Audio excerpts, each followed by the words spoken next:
The alarm hit my skull before my eyes even opened. Red light, metal floor shaking under me.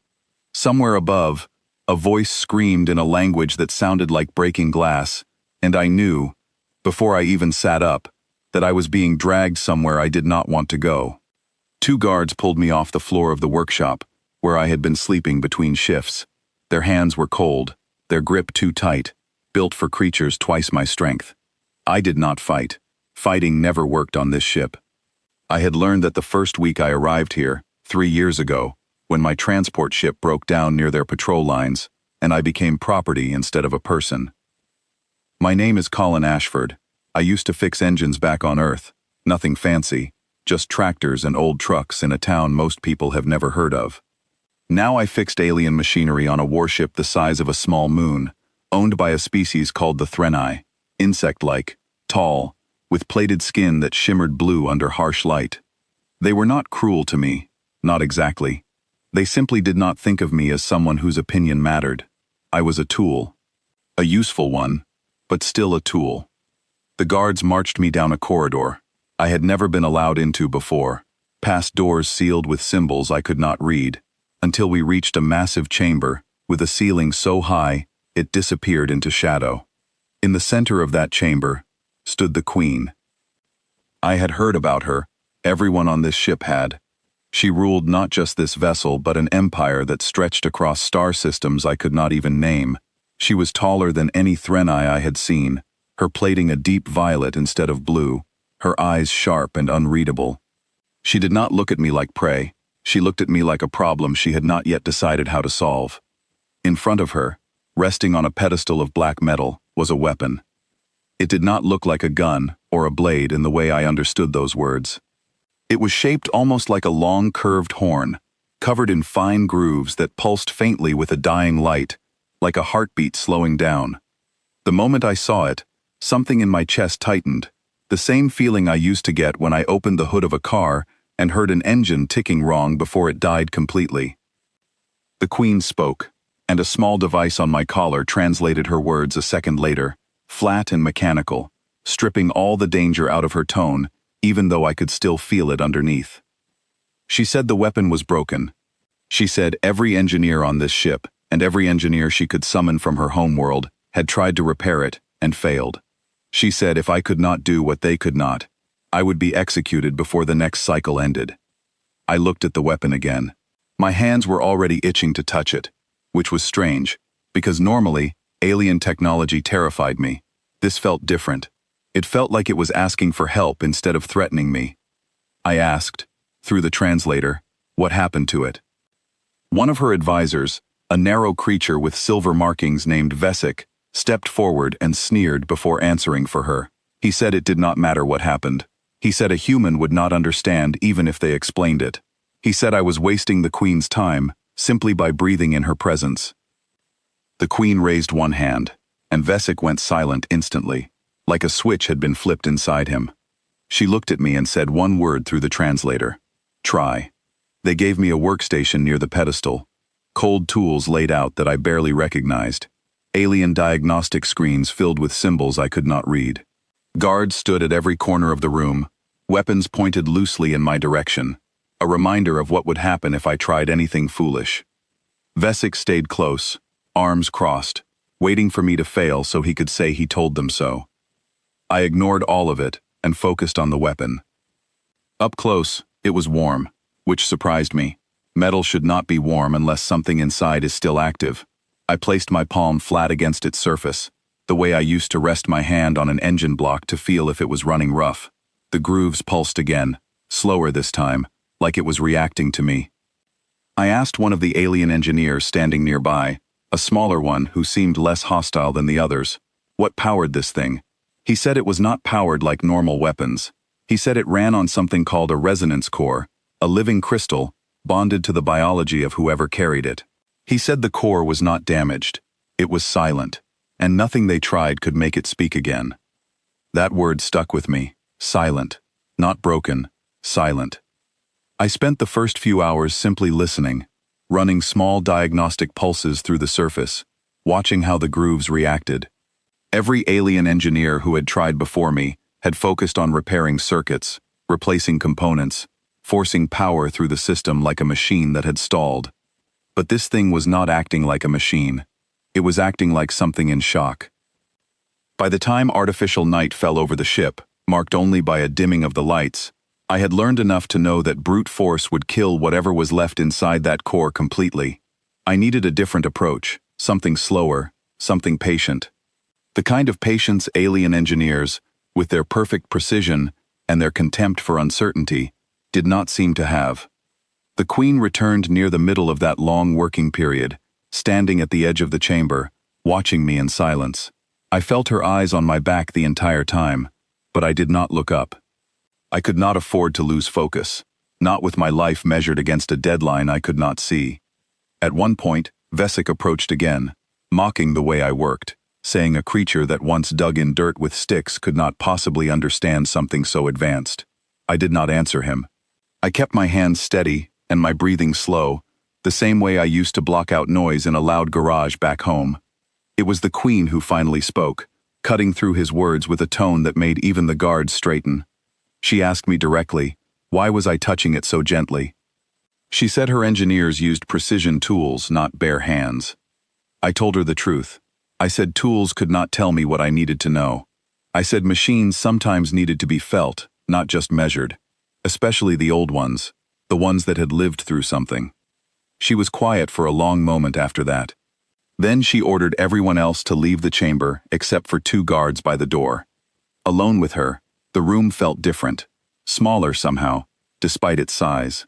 She stepped closer to the pedestal, closer to me than any Threnai had come without hostility, and asked if I knew what this weapon was. I said I did not, but I could feel it did not want to be forced.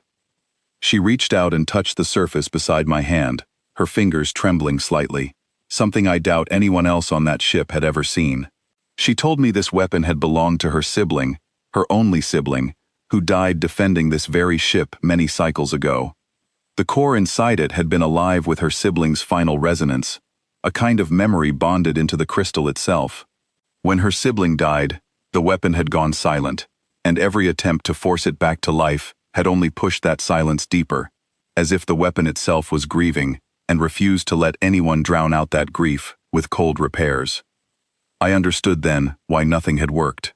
They had been trying to fix a machine when what they needed to do was listen to a memory. I asked her gently if she had ever spoken to it since her sibling died. Not commanded it, not diagnosed it, just spoken to it. She said that was not how weapons were treated. Weapons were tools of war, not things you spoke to like the living. I told her that where I came from, sometimes the oldest machines, the ones that had been through the most, needed exactly that. They needed someone to acknowledge what they carried, not just what they could do. She stared at me for a long time, something shifting behind those sharp eyes, somewhere between disbelief and desperate hope. Finally, she knelt beside the pedestal, an act I sensed was almost unthinkable for someone in her position, and placed both hands on the weapon. She began to speak, quietly at first, in her own language, the translator picking up only fragments, words like brother and forgive, and I did not stop them. I stepped back to give her space, watching the grooves along the weapon's surface flicker weakly in response to her voice, like a heartbeat trying to remember its rhythm. For hours she spoke to it, and I worked alongside her in silence, adjusting small currents, guiding the resonance instead of forcing it, following the rise and fall of her words like a conductor following a slow and painful symphony. Every time her voice cracked with emotion, the light along the weapon pulsed a little stronger. Every time she pulled back into cold formality, it dimmed again. It was not a mechanical fix. It was something closer to therapy, both for the Queen and for the machine that had carried her sibling's last living moment. Near what must have been the deepest part of that artificial night, exhaustion pulling at both of us, she finally said something that made the weapon's light surge brighter than it had all evening. She said she was sorry she had not been there in time to save him, and that she had carried this weapon in silence for years, because looking at it reminded her of failing him. The grooves along its surface blazed to life all at once, a soft golden light spreading through every line, the dying heartbeat suddenly steady and strong. A low hum filled the chamber, warm and resonant, like a held breath finally released. The Queen gasped, pulling back slightly, staring at the weapon as if seeing an old friend return from the dead. Tears, or something like them, gathered at the edges of her eyes, though she quickly composed herself, generations of discipline fighting against raw emotion. I stood there quietly, unsure what to do, feeling like an intruder on something deeply personal, despite having been asked to be there. She turned to look at me then, and for the first time since I had been taken onto this ship, I saw something in her expression that was not command or judgment. It was gratitude, plain and overwhelming, the kind that could not be spoken through any translator fast enough to capture it. She said no engineer, no matter how advanced, had ever understood that the weapon was not broken. She said they had all tried to fix metal when what needed fixing was memory. She asked how a species she had been taught to see as primitive could understand something her own people, with all their technology, had missed for years. I told her that maybe some things were not about how advanced you were. Maybe they were about whether you were willing to listen instead of just command. She studied me for a long moment, the golden light of the weapon casting a soft glow across both of us, the two guards by the door watching with visible confusion, unsure how to react to a scene neither of them had ever expected to witness. Then she stepped closer, closing the distance between us until there was barely any space left, and before I could react, before I could even process what was happening, she leaned in and kissed me. It was brief, but it was real, and the entire chamber seemed to freeze around us. The two guards straightened instantly, clearly shocked, unsure whether to look away or intervene. I stood there stunned, my mind racing to catch up with what had just happened, every instinct telling me this should be impossible. A queen of an empire that spanned the stars kissing a human she had once seen as barely worth speaking to. She pulled back just enough to look at me, something soft and almost vulnerable in her expression, a side of her I doubted anyone alive had seen before. She said, quietly, that no one had ever given her back something she believed was lost forever, not with weapons, not with power, not with commands. Only with patience and honesty, she said in that moment.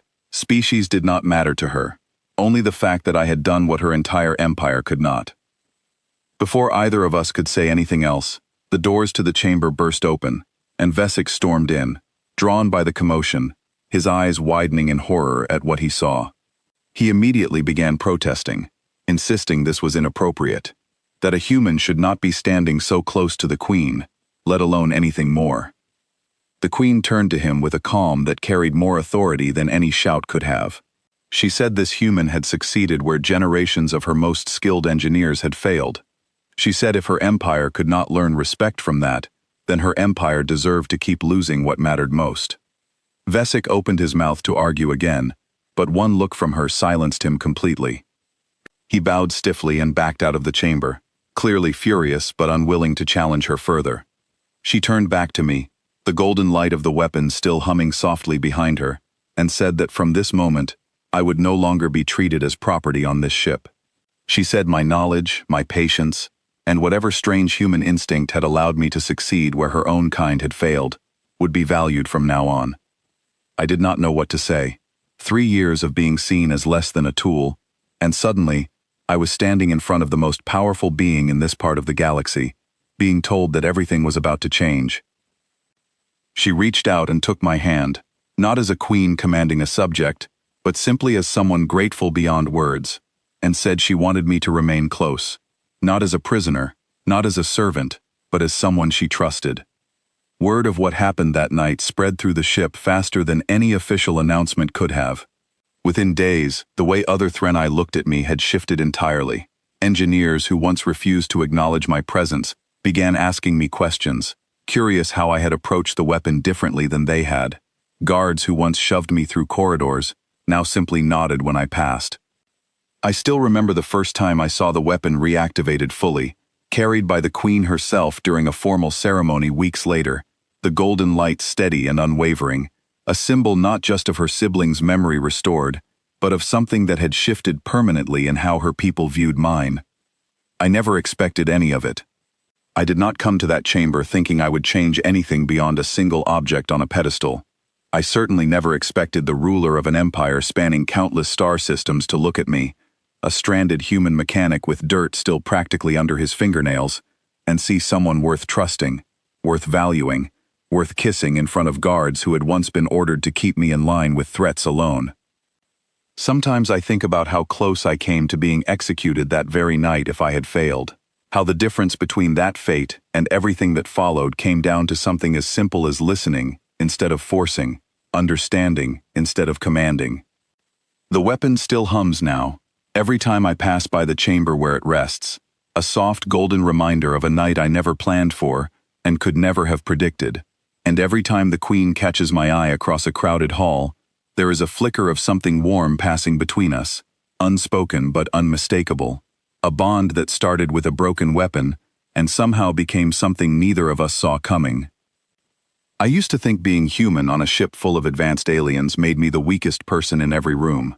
Now I understand that sometimes the very things that make us seem primitive, our patience, our empathy, our willingness to listen to what cannot be measured, are exactly the things the universe has been missing all along.